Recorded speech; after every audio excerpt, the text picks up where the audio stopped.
whole ordeal. I love it. I love it. I love it. Yeah, thank Yeah. you. I just want to say thank you so much for having me. And I have had the opportunity. It's interesting. I'm a podcaster myself. I'm coming up to season 3 and got over 100 episodes in. And I have had many opportunities to interview other people, but have only a handful of opportunities to be on other podcasts. So I truly want to say thank you so much. And thank you for allowing me to have my light to your audience today. And hopefully we can learn a thing or two from each other and we can spread our light, right? Yeah, sure. So, yeah. Well, we just started, right? So our podcast. So we're just experimenting, going along, talking about, life as midlifers, and so yeah, we're just playing around and see what comes up. So Yeah. good to know that you've had 3 seasons. So do you do how many podcasts per season do you do? Oh, I drop a new episode every Wednesday. Okay. So, according to the algorithms and the podcast gods, they tell you that 4 a.m. Eastern Standard Time is the time to drop the podcast. Those are my notes. Apparently, everybody it's not statistically correct. Maybe it is in my world, but I find that that's the best time to do it. And hey, I'm open to hearing what you guys are doing and what's when you guys drop. How often you guys drop your episodes? We have ours every Thursday in our part of the world. Okay. So that would be, I think, Wednesday your time in the evening. So maybe we need to adjust the time, yeah? Yeah, maybe. Because we go on 8 a.m. Singapore time, 10 a.m. Where Alina is. So that would be maybe around now for you, the time. So I don't know. Maybe we need to make some adjustments. At the moment, yeah, I guess with YouTube, you just gotta keep making the adjustments, right? I was saying this to Alina. Yeah. Yeah. And it's just the consistency is what I've kind of found is that if you are being consistent, you'll see.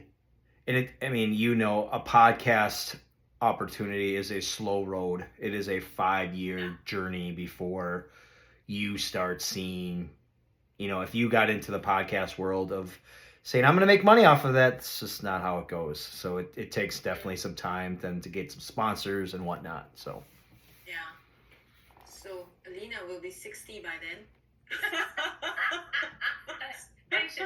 Well, she just put you on the spot, didn't she? That's okay. I always say age is just a beautiful number. It's our mitochondria that really affects who we are. And I'm excited to chat about today because I think the idea that we had talked about when I was talking to Alina was being and staying relevant in our 40s or after. So let me kind of break down a little bit about who I am. So I'm the guy that you hired and wish you hired 10 years ago. True transparency. I wish I was around. I wish I had someone like myself when I was in my 40s. Like truly, we stumbled, and man, I had a lot of dark periods during my time. But let me introduce myself to your audience. My name is Michael Hicks. What I am is I transpire and change your life. And how I do that, I'm a life coach. I'm a mindset strategist. And we had talked a little bit about my podcast. So I'm a podcast where I provide value, unlocking our full potential. With about 25 years of experience, I really specialize in guiding people through their purposeful growth, through discovering their purposeful journey, creating sustainable success. And that begins with our mindset, right? And then thriving in each particular area of our life. So my business in itself is called Live to Thrive. So that's LIV, the number 2, and then Thrive. I holistically work on the mind, the body, and then the soul. So then through that Live to Thrive framework, my goal is to empower others to embrace what I call resilience. And when resilience is practiced and understood over a period of time, you develop a term called anti-fragility. And that is the upper echelon of building resilience. I help you uncover and how to develop discipline, a winning mindset, achieve dreams. I have clients that have worked with me that have fully started out in a career that have transpired into a entrepreneurial type leadership, even some high executive positions, and to like live intentionally, right? And it's through my coaching and my speaking engagements and hosting my, what I believe, maybe others don't believe that, but my thought-provoking podcast conversations, and I'm really I found out late in my life what my purpose was, and I'm the guy that I wish I would have had, like I said, 10 years ago, because it took me some time to get where I'm at. I'm going to be 52, ladies, in March, and it's the lasting transformation that I help build. So that's me in a nutshell. Okay. All right. I feel that sometimes timing is everything, and sometimes we don't know what our life purpose is until much later on in life, and for good reason. If we did it earlier, we would not have the wisdom or the know-how, and so it's a blessing, to know what your life purpose is when you have accumulated so much more wisdom. And so, Michael, maybe you want to tell or share with, more of our listeners, like how you can help them. Yeah. They're midlifers, right? Yeah. And it's not too late to start their life purpose if they feel that they have not discovered it. Like, do you have a process to help them to uncover that? Yeah, it's just, this is the biggest thing that I'm about to tell everybody, is being able to want to change. And change is hard for a lot of people. And I'm the coach that you hire when you have an empty pit in your stomach, when you feel like, gosh, I struggle with my 9-to-5 job, and then I got to come home and I got to be a quality parent when all I want to do is check out. I don't want to talk to my significant other. I want to veg out on the couch. I don't want to talk to my kids. Like that, it's truly that piece right there. And it's something that you have that's really, you feel like you should be more.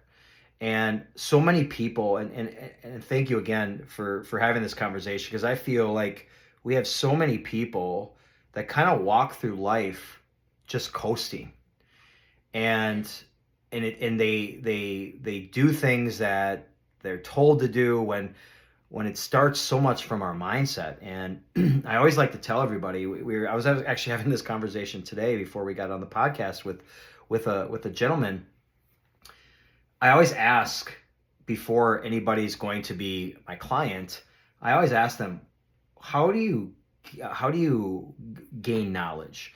And many would say that, well, you got to read a book, right? Well, many people would say, okay, so then my follow-up question is, so you're saying you can gain knowledge from a book? I'll say, okay, but how can you truly make something impactful from that? And it's called applied knowledge, right? So all of us on this podcast today, or anybody that's listening, can pick up a book and they can read it, which I just got done reading a book. And it was called The Biff. It's dealing with co-parenting. That's a whole new different story. But it was like a 6-hour read. And if you are not, you can read the book, but if you're truly not applying the knowledge to that, what's your purpose then? What is the purpose of creating change? And I think with change, people are scared. And I know when I brought on Alina on my podcast, is we talked about faith, and we talked about fear.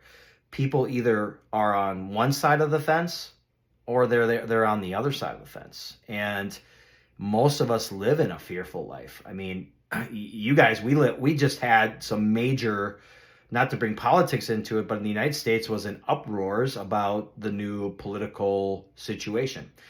And so much of the conversation was about, when I would talk to people, if I was passing through, going to the gym, grocery store, everybody was talking politics, and everybody would say, well, how are you today after the elections? I said, the elections don't bother me. And they're like, what? Because I know I have a bigger purpose. My creator made those decisions. He's the one that I answer to. So I don't know if that really answered your question. Maybe because sometimes I go everywhere. I'm like a spider web. So does that kind of answer your question? Oh yeah, of course. I think what you said, Michael, is, and Shamla can truly, back this up as well, with her coaching experience and all the people she deals with. But, like when we're talking about the fear, it's the fear of the unknown. Yeah. We get so set in our ways, as we coast along that, we're quite content with where we are, but yet not quite happy where we are. We want to make the change, but we're too scared to take that step. And I totally understand having someone there to help guide you, over that threshold, because you don't know where you're going to go if you stay stuck where you are. Yeah. And it's interesting you say that because, there are two things that people always want in life. Well, I should say mostly. There's one thing. And people always want happiness. However, the biggest thing on reason how happiness occurs is being healthy. If you're healthy, like even as a single father, I don't wish my daughter to be happy.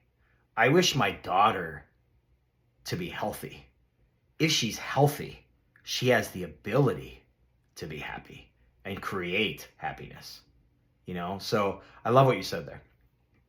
Mm-hmm. We actually, we actually spoke about this on another episode about, I was just looking back on some of our previous episodes, Shamala, about how, you'll never get a fit person or a healthy person, put you down, for anything. And don't get advice from someone who's unhealthy and unhappy, because they'll never lead you in the right direction you need to be. Yeah, for sure. Healthy people, firstly, you're not bothered by, how your body is moving. If you're physically healthy, your mind is going to be healthy. You're going to make better choices, and you obviously make good choices, and that's why you are healthy. So it's like a chicken and egg story as well. So there's mindset, there's physical wellness, everything ties in. But yeah, physical health, and especially when you are in, when you hit your midlife, health is a big thing.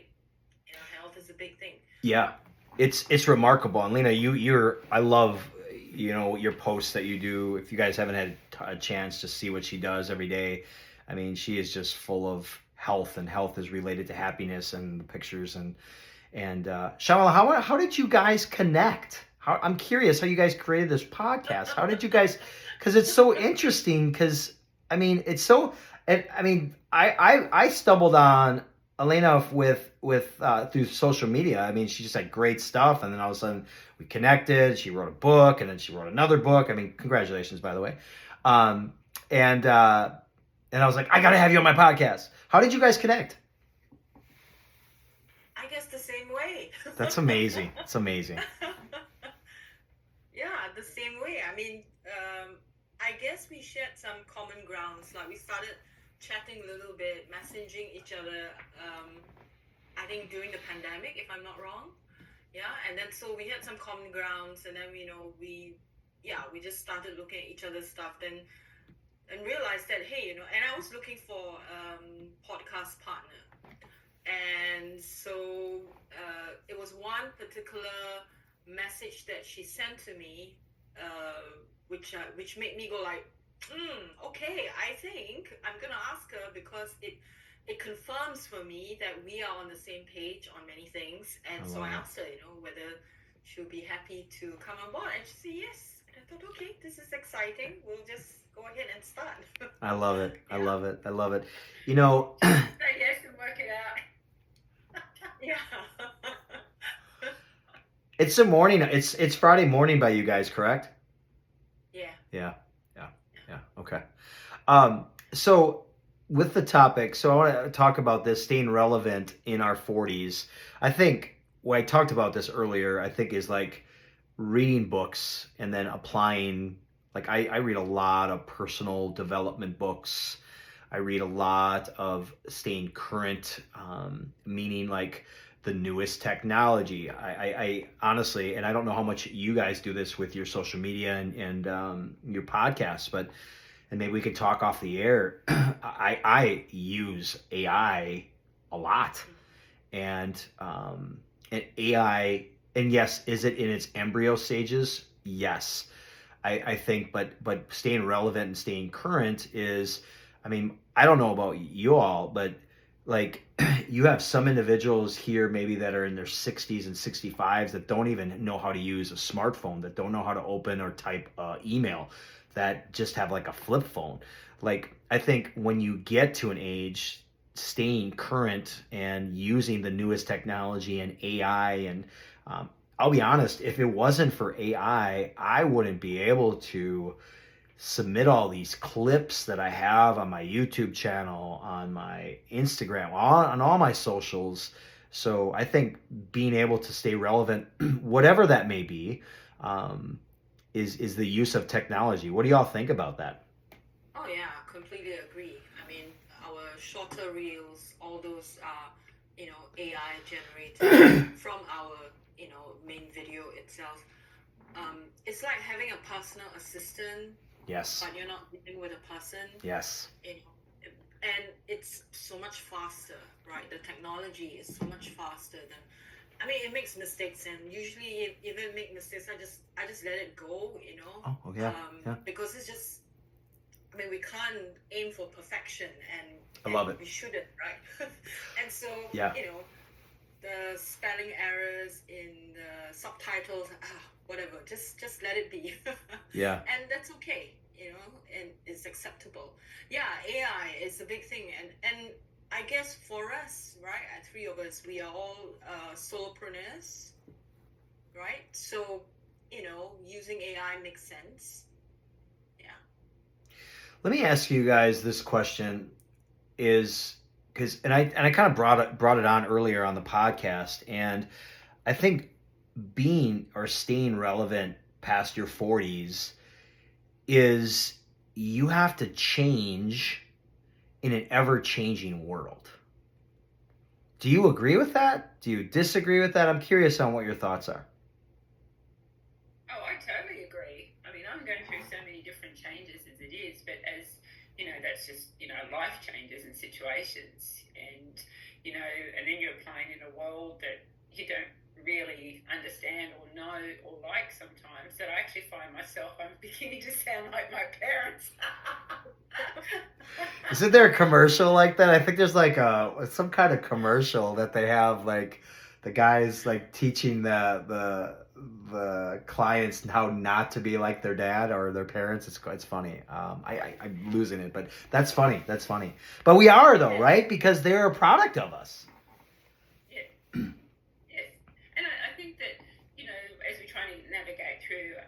Uncharted waters for our own self, because we talk a lot about going through this stage of life where we've had our children, where there's a lot of changes in that happening for us, and how we've been conditioned to be a certain way as we grow up, we have our families, or we get married, we have our families. No one plans for divorce, and no one plans for everything that goes with that. And it's really uncharted territory. And then you kind of navigate through all that.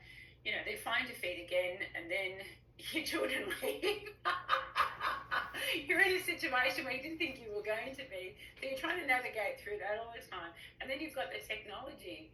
It's interesting. One of my good friends is having a baby very soon.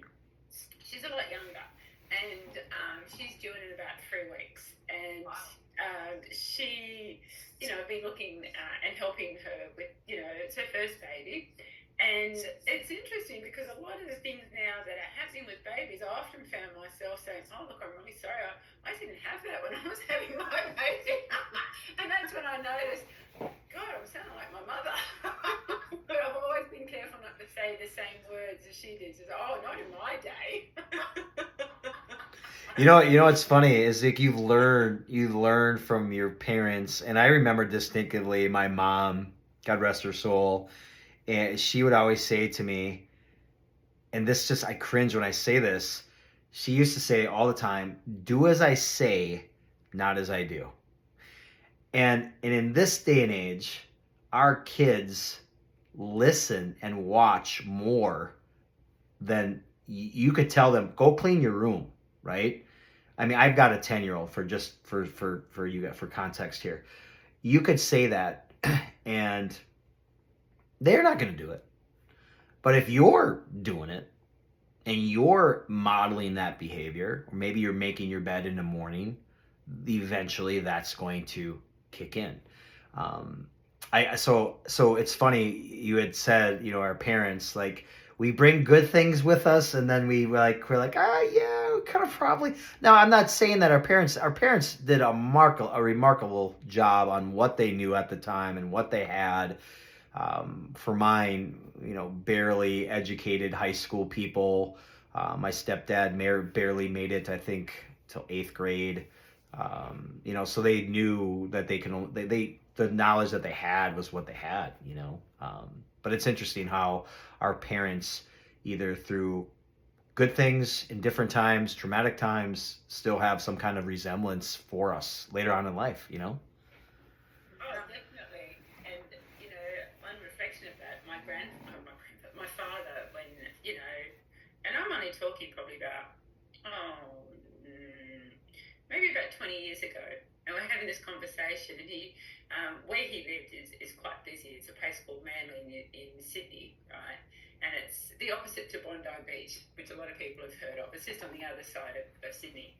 And he was talking about the house where he grew up in and how there was cows and how they had to walk so many miles. And took me felt like it was 100 years ago. And I'm yeah, but this is not today. Like now, we've got a major shopping centre there. Yeah. Is it the story? Oh, we had to walk 100 miles both ways up hills with no shoes and tons of snow. I'm like, oh, it just keeps getting better every year. It does. Well, it was similar like that, minus the snow. Right? Yeah, right. And I thought, gosh, you know, I felt like saying, stop living in the past, because this is now. We've got, like, you know, major shops here now, and it was non-relatable because all these paddocks he was talking about is now all, you know, homes and shopping centres, and it's all, you know, being completely built out. It's a mini city. And I find myself reflecting here now because, you know, where I live, originally it used to be nice and quiet, but now it's getting all busy. And I used to talk about, oh, wow, we used to be able to see all the beautiful trees here, and that's why we moved, and now there's all these houses, and Yeah. too many people coming. Oh, that's funny. Alina, since the last time we spoke, I purchased a home in July in a very rural area, and I love it. It is quiet. You can hardly hear anything if you go outside. It's just amazing. It's amazing. Right. So Congratulations. thank you, and I love it. I love it. I love it. By the way, y'all, I know y'all don't know, but we got a big snowstorm that just hit us today. So we got this is the first snowfall of the year. Australia doesn't get any snow, right? I mean, I don't know this stuff, but it does. Oh, yes, it does. It does. Oh yeah. Okay. But down south, not where I'm at. I think London had a big snowstorm as well. The UK. The UK did. Just 2 days ago. Okay. Yeah. So my daughter's there. Oh. She was telling me about it. Like the first one this year, right? Yeah. At least this winter season, and it's kind of early. But then she's looking forward to more. We don't get any. We don't get any snow in Singapore, so. Okay. It's too hot. Yeah. I would be worried if you did. I know, right? Then you know that it's. You're in trouble. Some weather alterations going on. Yeah. Wow. Hey, I was. Where are you now, Michael? Whereabouts do you live now? So I'm in Wisconsin. I'm in good old Wisconsin. So near the probably about 6 hours away from the Canadian border, probably. And just in context, so we're in the upper Midwest. So. Cold. Yeah.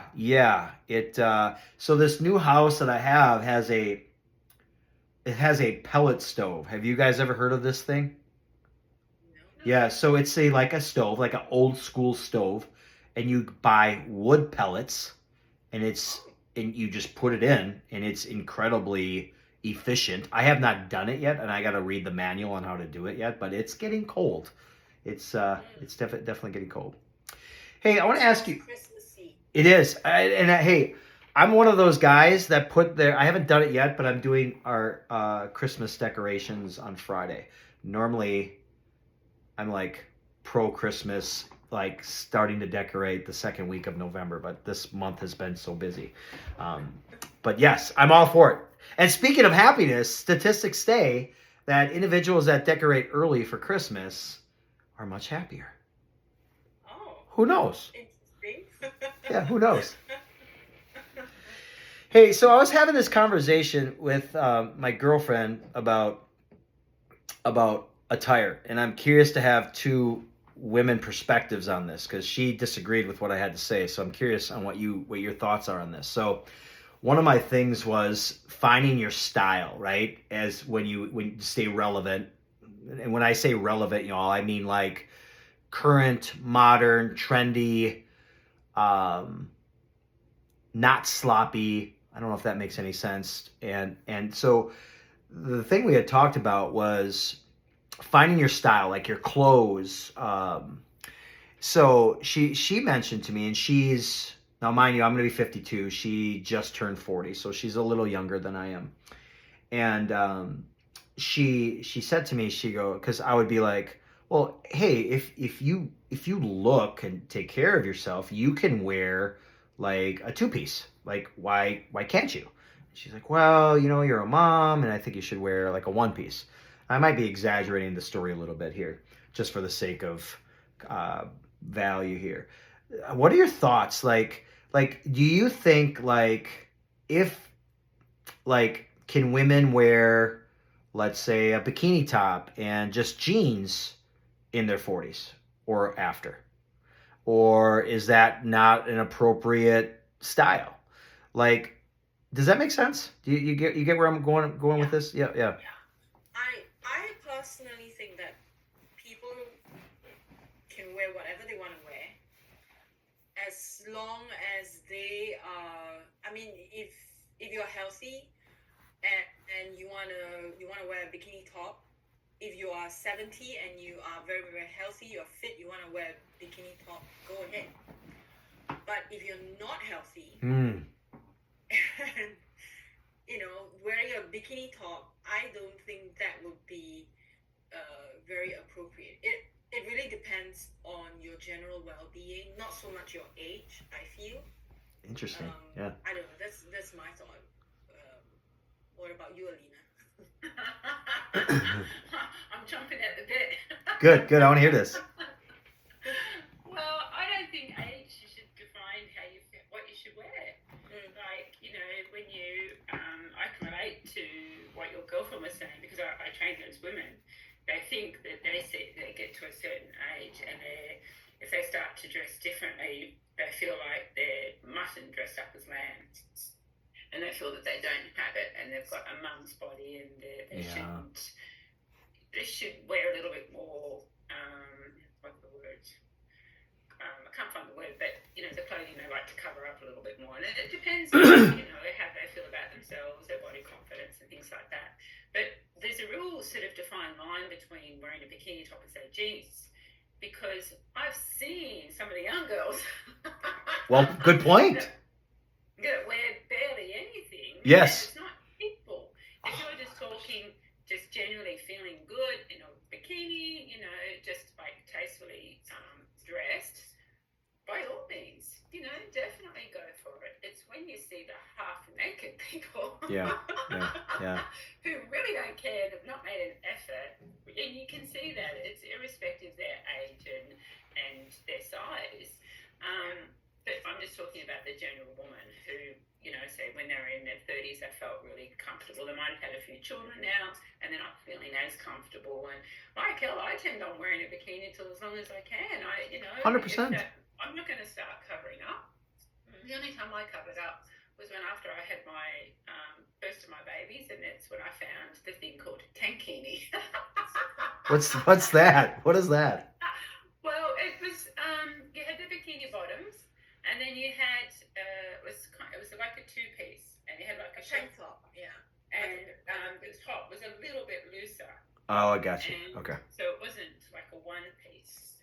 And it was great because I just had a baby. Yeah. You know? 100%. Yeah, I Yeah, love. so Yeah, I love what love what both of you said, and I'm fully on board. I feel like if you got it, flaunt it. Like honestly, because we have, first of all, we're blessed, right, with this body, and our Creator just gives us one body, and it's not like we can go buy a new body yet, right? It's not there yet. Maybe one day you can. I don't know. But we're given this one body, and if you still and you can pull it off and you look good just as well as like a 20 30, I mean, go for it. You know, it's funny is I'm a big Air Jordan guy. I love where I will be dressed to the nines, I guess, for lack of a better word here, meaning like a shirt, a tie, you know, a coat, a vest, but I'm sporting my favorite J's, my favorite Jordans with it. And some people say once you're past your 40s, you're too old. I disagree. It's your style, and if you feel you still can vibe and you still feel that you can stay relevant with that, go for it. Like I'm all in. yeah. One of my sayings, you know, I was telling you about the mantra cards that I had, is if you don't like it, don't look at it. Exactly, right? That's I like that. Yeah, and that's in your book. Yeah, yeah. It's interesting because not only that, it helps. You know, I have clients, you know, in their late 60s and 70s still wearing bikinis. Go for it. Now, Yeah. Why can't they? They work hard. They, you know, they're fit. They're healthy. I'm not talking about being perfect. Yeah. You know, they look after themselves. So why should they feel the need to cover up just because of their age? Yeah. You know, and I think that you know, I think it's great because it also sets an example for the younger women coming through, saying, you know, you don't have to be the stereotype. Don't listen to what you think people make you think that you know what you should be doing or wearing. You know, it's up to you. Yeah. You're gonna be criticized either way anyway.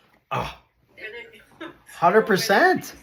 whether you wear the conventionals, the people are gonna criticize. So just wear what you like. You know. Definitely. Look at all the women that wear active wear. It's now so acceptable. You know, I mean, I've got a dress today. I try and make an effort because I'm always in active wear. But it's either I've got active wear or I've got formal wear. That's funny. That's me too. That's well, totally. Let me ask you guys. Let me ask you all this question. So you obviously, you know, I work out, you know, 5-6 days a week, and many women, and that's awesome. They wear yoga pants to the gym. However, let me ask you, what are your thoughts on this? Can men wear? I mean, they don't necessarily have yoga pants. They're more like tights. Would you think that's acceptable? Or is it kind of in the same frame that you said? You know, if you got it, go with it. Like, what are your thoughts on that? Or is that just not, is that kind of going past the... I think gay men have dominated this this part of fashion for men. So the thing is, if you are a straight man and you wear the tights, you know, like tights, like how gay men would wear it, then you just have to be careful. You know, that you're not sending the wrong signals, that, you know, whether is that the right vibe. And yeah, I mean, that's unfortunate, you know, for men. But if if men want to wear tights and go around, you know, wearing it, fine, you know, by all means. But the thing is, it is really dominated by gay men. This piece of clothing. Yeah. That you see people wear very casually when they're out there, you know, it's just, yeah, I don't know. Yeah. If you're comfortable with it, you know, why not? Yeah, I'm not gay by any means, but I have worn tights just to the gym. I have. I mean, I wear like a bigger shirt underneath though, like a heavier shirt, like a tank, or not a tank, but a sweatshirt. And yeah, it was interesting. I just wanted to get perspective because you don't see it very often, and you're very right. I guess it depends on where you are also, right? right? I mean, if you are in a big city where it's very common for, people to walk around with their tights and no one's gonna bat an eyelid, no one's gonna stare, then that's totally acceptable. See, that's what I like though. Get them to stare. Get people to stare. Because I think if they're staring and they're looking at you for a reason. Now they got something to talk about.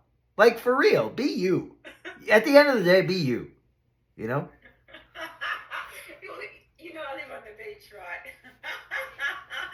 And then, you would see, like I'm going to sound really old here now, okay? But... Uh-oh. First old statement of the night, y'all. But, you would see, swimwear on the beach, right? And if you're at the beach or whatever, you normally just throw a top on or some shorts or a towel. But now we're seeing, and it's not so much the locals, it's more visitors that are coming through. And they start walking through the shops, and I'm talking quite a few hundred meters. We have to cross the main road, we've got to go over the shops, and we start to filtrate through the coffee shops, and it's not just a big shopping centre. In nothing but a little bit of floss sometimes. It's like, I don't want to look, but I'm also intrigued. Right. You're gonna look. You're like, whoa, okay. Well, but it goes back to, I think, with just being relevant, and we kind of tongue in cheek, we're laughing about some of the stuff, but it goes back to just taking care of yourself, right? Inside and outside, and as a, I had a surgery it's been about 2 years. It's about a year and a half now. And I remember going in and into the hospital. I'm getting prepped, and the nurses, prepping me, and they take your heartbeat and your heart rate, and she stops and she goes, "Wow, you have such a low heart rate. Were you a former athlete?" And I was like, "Well, yes, I was, but it was so uncommon in a hospital." I think at the time it was like 52 beats or 49. I can't remember exactly what it was, but she was just kind of baffled. She's like, "We don't get people like you." So going back to the original statement that I said is we need, as we age, and especially, and Alina, you can relate to this immensely, is you need to lift weights 3 to 4 times a week once you get in your 40s. If you don't, you are going to slow down immensely. I mean, what are your thoughts on that, ladies? Like, taking care of yourself, right? We've spoken about this before, the importance, we've addressed menopausal issues, in particular, and the major benefit is, the weightlifting, the strength training, and not just for menopause, but also for all the different ailments that start to appear, as we start to get a little bit older and the body starts to break down a little bit. So, it's so important, that we do lift weights and move. And, some people, they'll say they've got an image of what they think a gym is, and, they think we're all bodybuilders. And I said, I'd be out of a job if that's the case. They don't realise the hard work that goes into that. And, women get a little bit scared of getting too muscular and all these things. And, when I talk to women, and I actually meet with them at the start, and men, and I talk about their history and what they've done before, what their goals are, what's holding them back. The most important thing is I ask what their why is. And I don't just talk just generally. We get to the nuts and bolts, and there's tears a lot of the times with that, because we've got really, really deep, and something's triggered them to actually reach out in the first place. So we start to uncover that, and it's done in a setting where it's very personal and very private. So we're not stuck in the middle of public where everyone can hear us. And it's quite interesting, because then when they start to get to that, to start to answer those questions, one of the things that they'll say is, I want to look toned. Now, I don't like the word, but it's what people refer to. They just want to look like they're healthy. but I don't want to be too muscular, and I don't want this, and I don't want that. And when I reassure them, that that's not going to happen, and you've got to work really hard, and not only just work hard, but you've got to eat the right type of food and know what to eat. Yes. If you get that, then, just the everyday person is not going to have that. They've got such a big fear there, at the start, so what they don't want to look like. But once you've reassured them and they're really, they're really ready then to start. And, it is a scary, environment for them because they don't know. They're just comparing themselves to someone who may look a bit buff at the time. But not everyone is like that. Well, and then it's so easy. It's so easy to see and look at other people, right? And then begin the comparison. And those of you that are listening, the comparison is when you look in the mirror, right? Like that should be your competition. Stop looking at what other people look at the gym. Stop looking at, well, so and so looks like this. Stop. This is you. This is you versus you, right? Lena, you had talked about eating. I like to say eating right fuels our relevance, right? So proper nutrition. When we have proper nutrition, it enhances physical energy. When we get physical energy, we get mental clarity, right? They are synonymous. Our mind and our body uniquely have a push-pull system, right? They're working in tandem with each other. And that is absolutely... and I want to give your listeners a little bit of a tidbit here, and this is, some of my clients are just part of my body portion, which similar to Alina what you do, but it's part of my Live to Thrive formula as well. Is I always tell them, like, we got Thanksgiving coming up right around the corner. And I don't know when this is going to air, and one of the biggest things I told them is, well, I want you to shoot for 70% protein on your plate. Just shoot for that goal for that day. Still have, if you want to have a tasty treat that day, go ahead. It's part of the life. It's just how it happens. It's because we're not perfect by any means, but like that piece right there is absolutely critical. So if you get anything out of nutrition, if you can stick with a 70% of your diet protein, I think you can see significant changes. What do y'all think about that?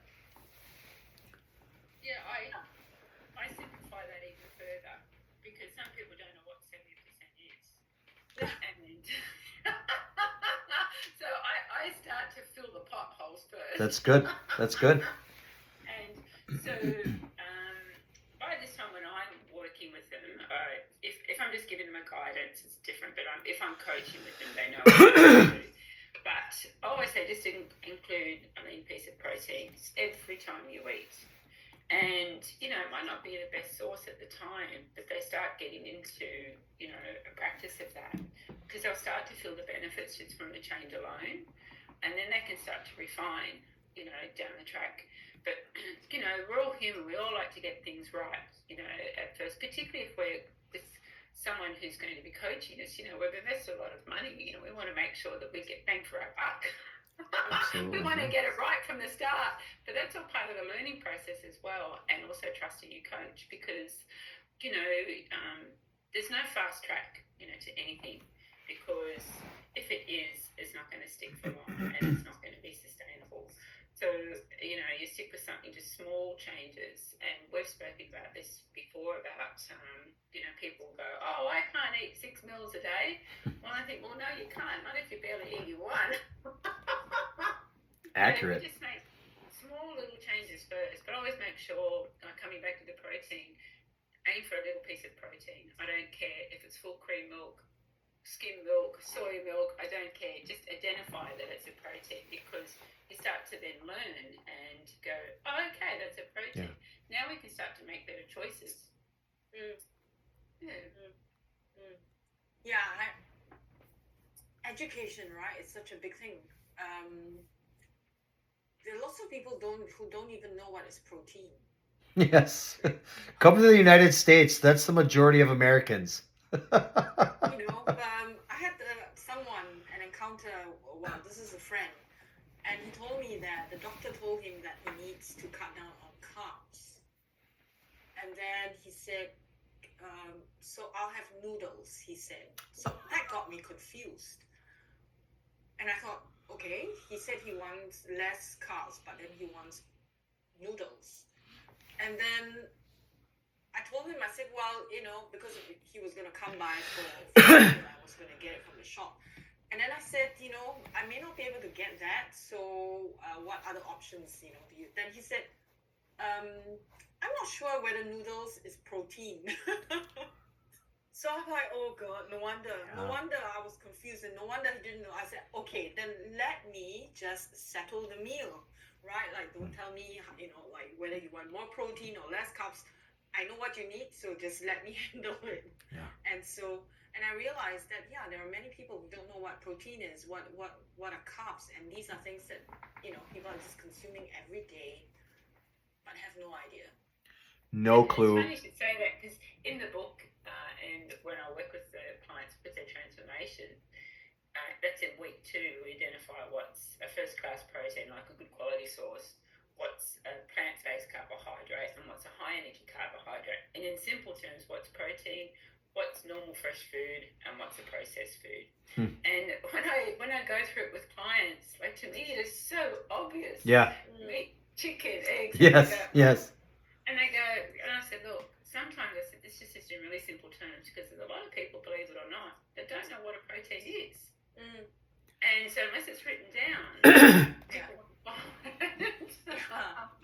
And immediately there's a lot of confusion out there too. Like, at the supermarkets, there's protein bread. No, is it even protein noodles? Go back to what you had talked about. Like for real? Like, come on, it's such a gimmick. That's right. So, like, it's at the start, I wouldn't boo-hoo someone with that choice if I said to them about look for a piece of protein, because at least they're aware.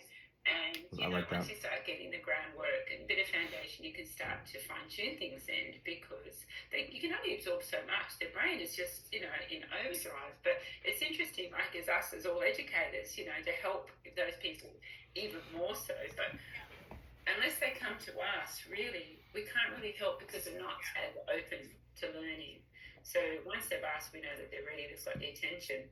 Yeah, I think our education system, right, all across the world needs to change. Like, these are basic things that people should know, right? When they are like little kids. Yeah, it's funny that you mentioned.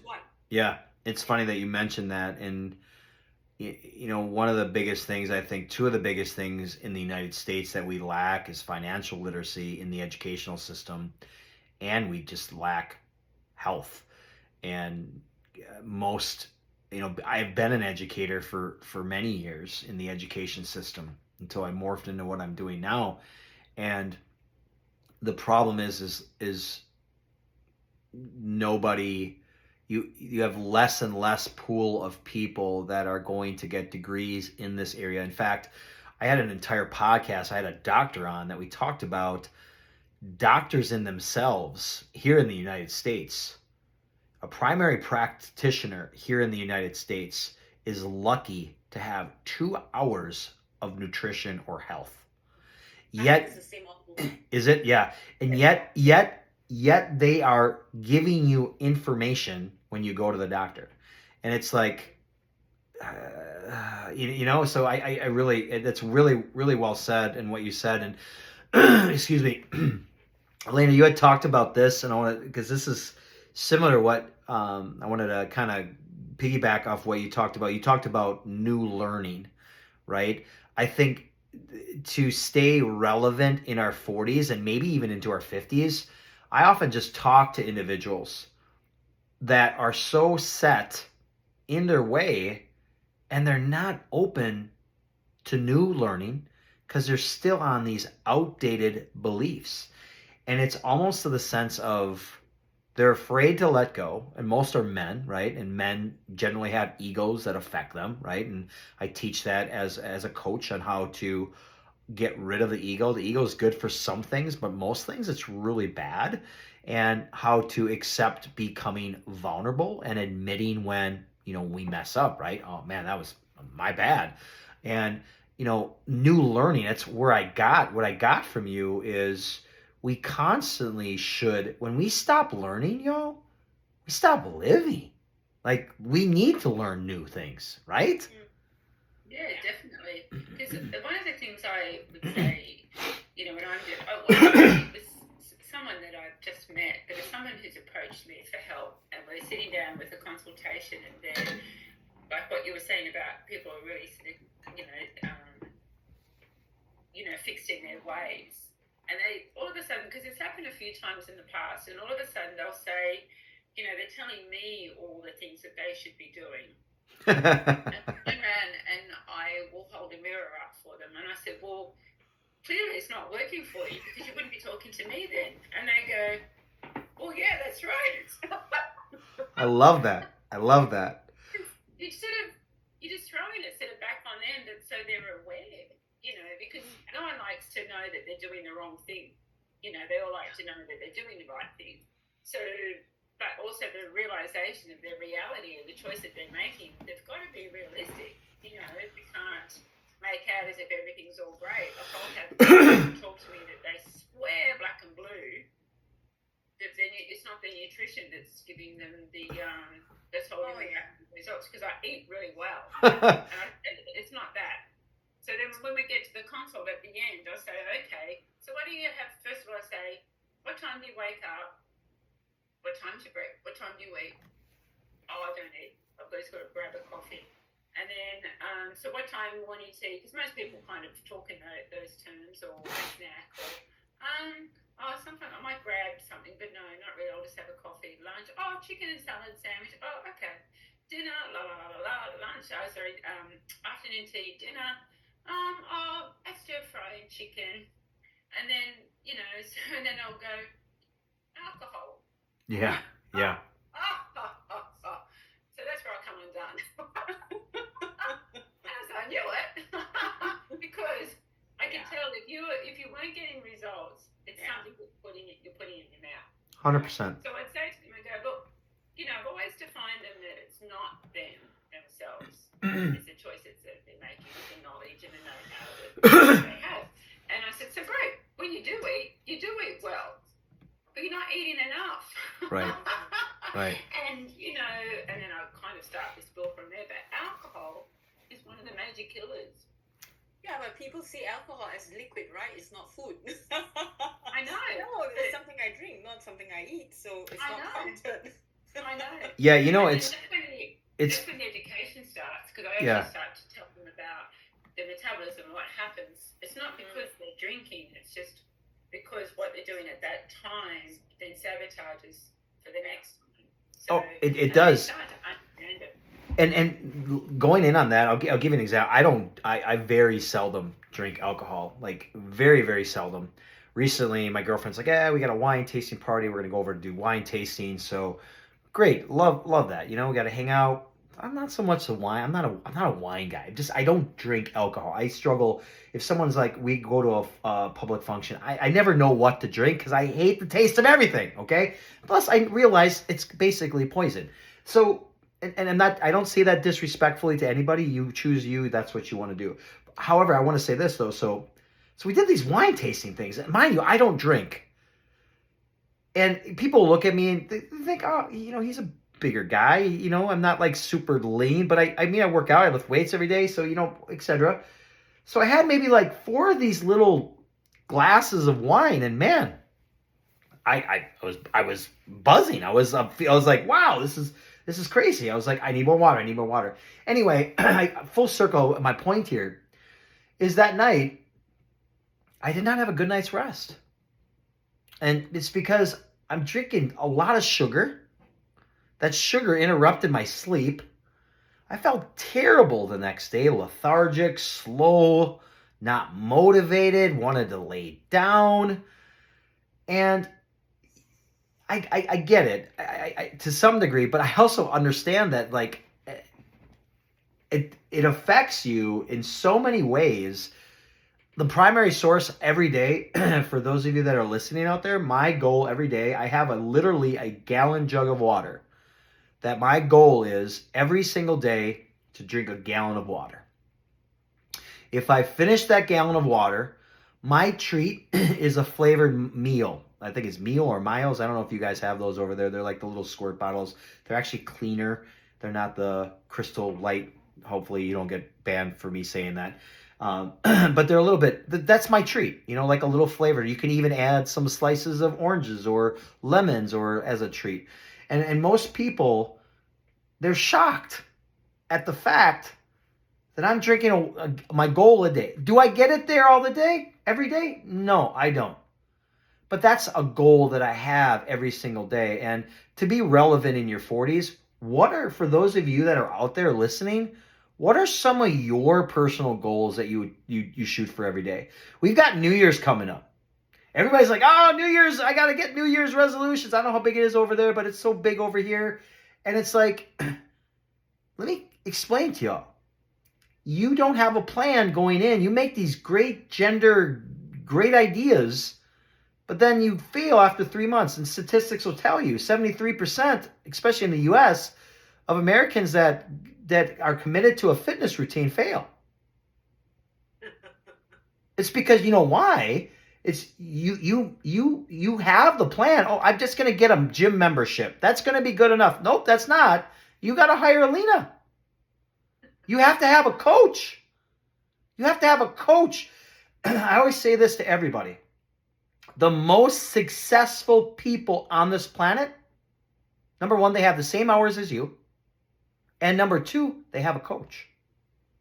They either have a life coach, they have a mindset coach, they have a therapist, and they probably have a personal trainer. Yeah, for sure. Definitely. For And sure. it's interesting because I see those people that just say, no one in particular, I'll just use the name Betty, okay?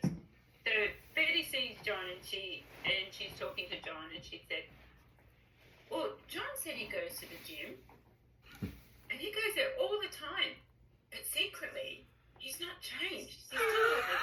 He's still overweight but he goes to the gym. So she's using the gym like, well, he's going, but he's not getting any changes, right?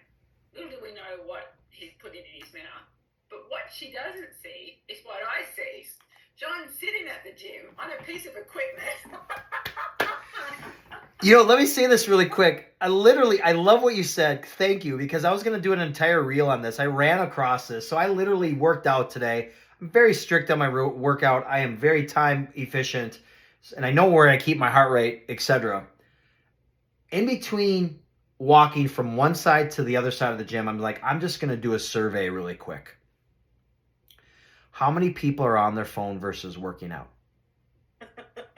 You guys ready for this? Guess what the percentage of people on their phone was?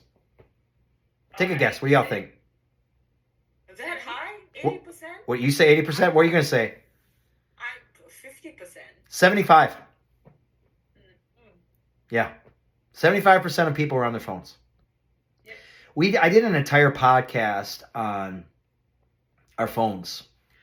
And how much do you touch your phone versus how much do you touch your significant other? It's a big question, right? How quickly when you wake up in the morning are you so easy to pick up that phone?